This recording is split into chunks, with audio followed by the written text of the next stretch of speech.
जे तुम्ही खोटं बोलताय त्या वेदांचं काय, जो 17 वर्षाचा सीबीएसईचा पोरगा आहे त्यालाही तुम्ही पाकिस्तानी बोललेले आहेत. तुम्हाला लाज वाटते? तुम्ही तुमच्या देशाच्या स्टुडंट्सला पाकिस्तानी बोलताय.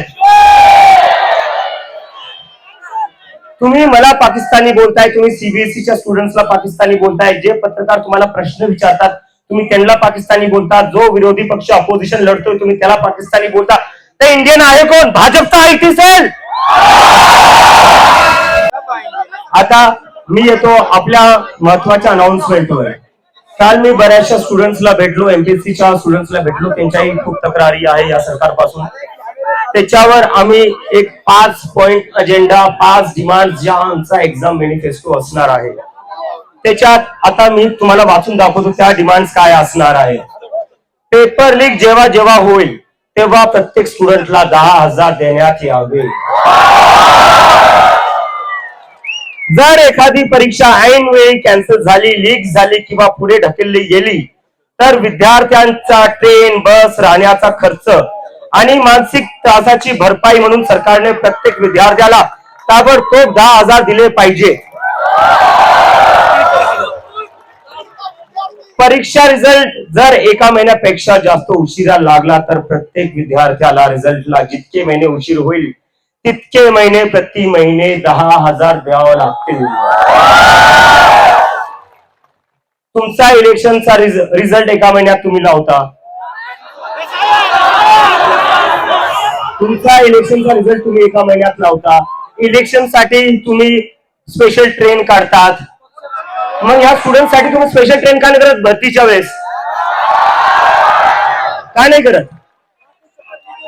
आणि दुसरी आता आमची मागणी, दुसरा आमचा मुद्दा, दुसरा आमचा अजेंडा, 72 तासाच्या आत बॅकअप डे री एक्झामचं तुम्ही आयोजन केलं पाहिजे. प्रत्येक मोठ्या परीक्षेसाठी आधीपासूनच एक बॅकअप डे ठरला असला पाहिजे. म्हणजे जर परीक्षा कॅन्सल झाली तर पुढच्या 72 तासाच्या आत ती पुन्हा घेता येईल. विद्यार्थ्यांना आठवडे आणि महिने पुन्हा तोच मानसिक ताण सहन करायला लावू नका.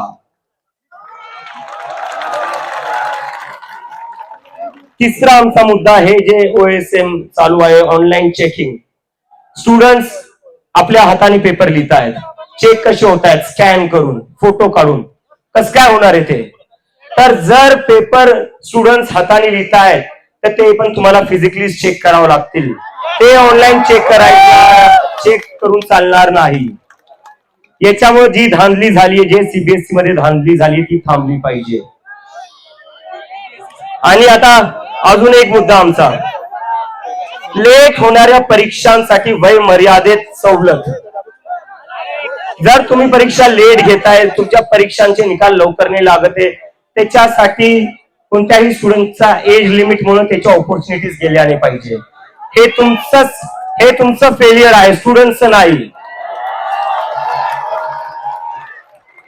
हे सरकारचं फेलियर आहे. सरकारच्या फेलियर मुळे कोणत्याही स्टुडंटचे अटेम्प्ट कमी झाले नाही पाहिजे. आणि दुसरी आता आमची शेवटची एक जी मागणी आहे, परीक्षेच्या 7 दिवसाआधी कम्प्युटर टेस्टचं ऑडिट झालं पाहिजे. कोणाला तुम्ही टेंडर देताय जसं एका इंडिपेंडेंट बॉडीने ऑडिट केलं पाहिजे. हे नाही की संत्र्यांच्या मित्रांना किंवा नातेवाईकांना तुम्ही टेंडर देऊन टाकसाल. हे चालणार नाही. तर ह्या आमच्या 5 मोठ्या डिमांड आहेत. आणि अजून एक मागणी, एनसीईआरटीने जो नकाशा काढलाय पुस्तकातून तो वापस आणला पाहिजे. तो तुम्हाला वापस आणावाच लागेल. आणि आता माझी सगळ्यांना एक मी जय, आता मी एक हे बोलतो की